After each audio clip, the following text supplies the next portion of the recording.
సరుకులు కావాలని షాప్కు వచ్చాడు. ఫోన్పేలో డబ్బులు కొట్టాడు. ఇక కట్ చేస్తే పెరుగుతున్న టెక్నాలజీని ఉపయోగించుకొని కొందరు అద్భుతాలు సృష్టిస్తుంటే అదే టెక్నాలజీని వాడి కొందరు కేటుగాళ్లు నేరాలకు పాల్పడుతున్నారు.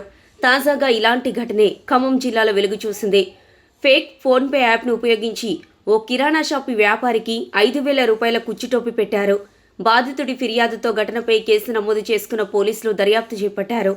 నకిలీ ఫోన్పే మెసేజ్తో ఇద్దరు యువకులు ఓ కిరాణా షాప్ యజమానికి మోసం చేసిన ఘటన భద్రాచలం పట్టణంలో వెలుగు చూసింది.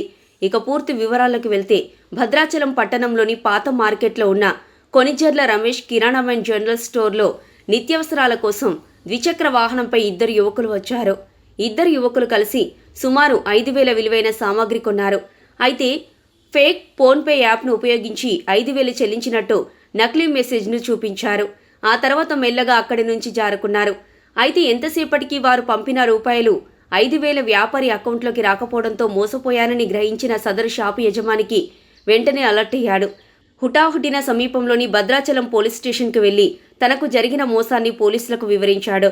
ఇక బాధితుడి ఫిర్యాదుతో రంగంలోకి దిగిన పోలీసులు సీసీ కెమెరాలను పరిశీలించి మోసగాళ్లను పట్టుకునేందుకు ముమ్మరంగా గాలిస్తున్నారు. సీసీ కెమెరాలో ఇద్దరు కేటుగాళ్లు బైక్పై వచ్చిన దృశ్యాలు రికార్డయ్యాయి.